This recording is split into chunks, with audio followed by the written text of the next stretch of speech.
Hello बच्चों, स्वागत है आप सभी का मेरे अपने YouTube channel NCERT school coaching classes पे। आज का जो वीडियो होने वाला है वो भौतिक सब्जेक्ट के इंपॉर्टेंट प्रश्न पर होने वाला है। इससे पहले वाले वीडियो में मैंने अध्याय 1 से लेकर 10 तक के जितने भी इंपॉर्टेंट प्रश्न हैं जो वार्षिक पेपर में आपको देखने को मिल सकता था वो सब मैंने बता दिया है। अब आगे से मैं आपको अध्याय 11 से बताने वाला हूँ इंपॉर्टेंट प्रश्न। सभी प्रश्नों को अच्छे से अपने जो परीक्षा बोर्ड है, परीक्षा सार है, उसमें टिक कर लेना। ये सारे प्रश्न वार्षिक पेपर के हैं और वार्षिक पेपर में यहीं से आपको प्रश्न देखने को मिलेगा। तो इस अध्याय से आप लोगों को 3 नंबर के प्रश्न देखने को मिलेगा। तो 3 नंबर में कौन कौन से प्रश्न आपको पढ़ना है और किन को नहीं पढ़ना है ये भी मैं आपको इस वीडियो में बताने वाला हूँ। तो सबसे पहले ये जो अध्याय है इसको देखते हैं। तो ये अध्याय का नाम क्या है? विकिरण तथा द्रव की द्वैत प्रकृति। अब यहाँ पे ये जो पहला प्रश्न है, कार्य फलन से आप क्या समझते हैं, इसका ऐसा ही मात्रक लिखिए। इस प्रश्न को आपको टिक करना है और पढ़ना है। पहले टिक कर लो, है ना। जब परीक्षा आएगा उससे पहले आपको तैयार करके इन प्रश्नों को रखना है। दूसरा है ये प्रश्न, ठीक। इसके बाद और प्रश्न नहीं देखना है, यहाँ पे 3 नंबर के लायक प्रश्न नहीं है। फिर डायरेक्ट आ जाना 12वां प्रश्न में, ठीक है। 12वां प्रश्न। फिर अगला जो है आपका 14वां प्रश्न। देखो ये जो प्रश्न मैं बता रहा हूँ, अगर इसी तरीके से क्रम से अगर आप देखना चाहते हो, जैसे मैं 14 कह रहा हूँ, 15 कह रहा हूँ, तो आपको क्रम से मिलेगा सिर्फ और सिर्फ परीक्षा बोर्ड में, क्योंकि ये जो गाइड है ये परीक्षा बोर्ड है। तो परीक्षा बोर्ड बस में क्रम से मिलेगा, बाकी जगह ये आगे पीछे हो सकता है। तो आप लोग अपने परीक्षा बोर्ड में अच्छे से टिक लगा लो। जिनके पास परीक्षा बोर्ड नहीं है, परीक्षा सार है, तो वहाँ पर आपको क्रम आगे पीछे देखने को मिलेगा। इसके बाद जो प्रश्न है इसको देखना है, ठीक है। 15 को फिर छोड़ देना, और नहीं है 3 नंबर का। फिर 3 नंबर में आपको ये वाला प्रश्न देखने को मिलेगा। फिर इस वाले प्रश्न को 3 नंबर में आपको पढ़ना है, ठीक है। फिर इस प्रश्न को 3 नंबर में, फिर इसको, फिर इसको, ठीक है। फिर ये वाला प्रश्न, आगे ये वाले प्रश्न को देखना है, ठीक है। ये 3 नंबर का है।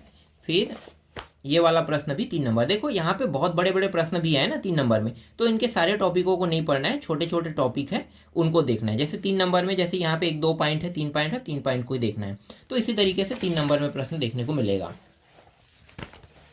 3 नंबर के हिसाब से ही पढ़ना है। देखो ये प्रश्न भी है 3 नंबर का, है ना। ये सब मोस्ट IMP प्रश्न है। ये भी 3 नंबर का मोस्ट IMP प्रश्न है। ये भी प्रश्न मोस्ट IMP प्रश्न है। अगर आप लोगों को थोड़ा भी इन प्रश्नों में दिक्कत हो रहा है ना, तो इन प्रश्नों को 3 नंबर के हिसाब से गूगल बाबा में सर्च करके छोटा कर सकते हो।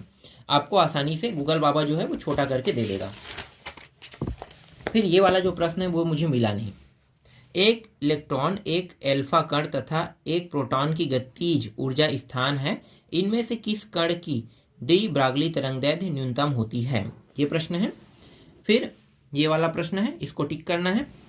फोटान का विराम द्रव्यमान शून्य वाला ये है।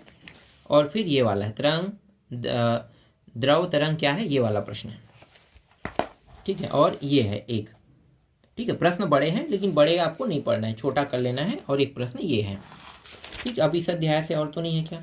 हाँ, ये प्रश्न मुझे मिला नहीं, गणितीय प्रश्न है।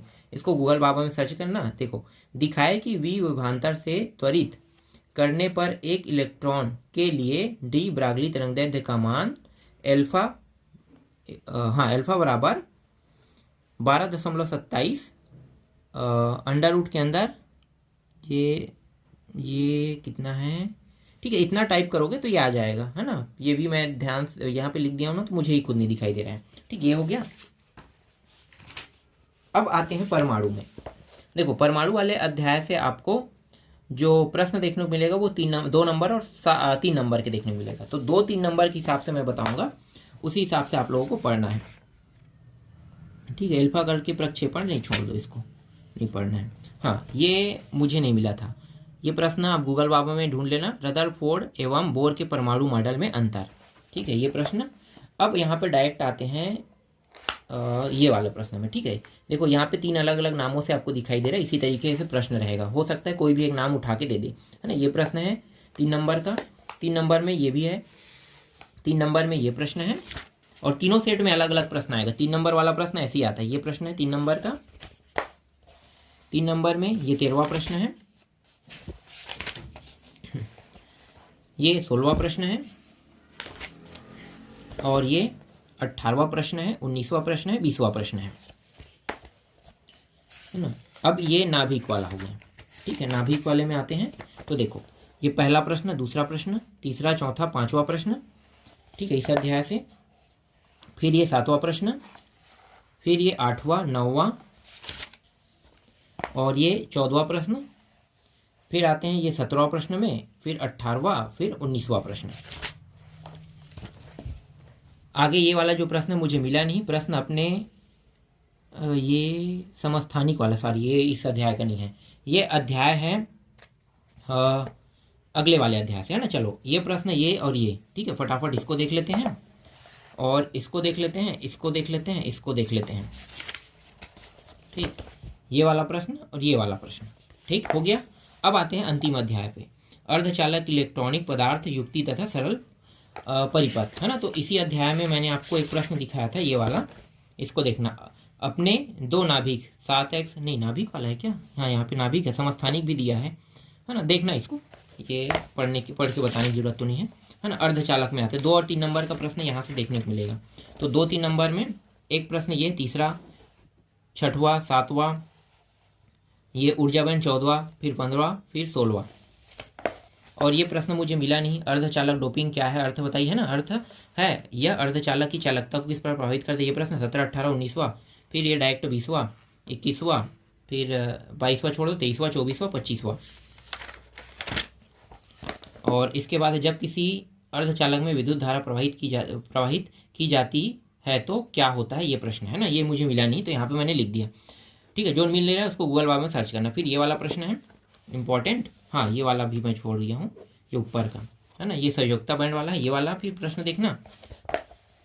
और PN प्रकार के अर्धचालक के बारे में तो यहाँ पे नहीं दिया है, प्रश्न ऐसे भी आते हैं, चलो वहाँ से अभी नहीं आएंगे, ऐसे ही प्रश्न आएंगे। देखो ये चालकता विद्युत अर्धचालक वाला है, फिर अर्धचालक क्या है ये प्रश्न है, ठीक है।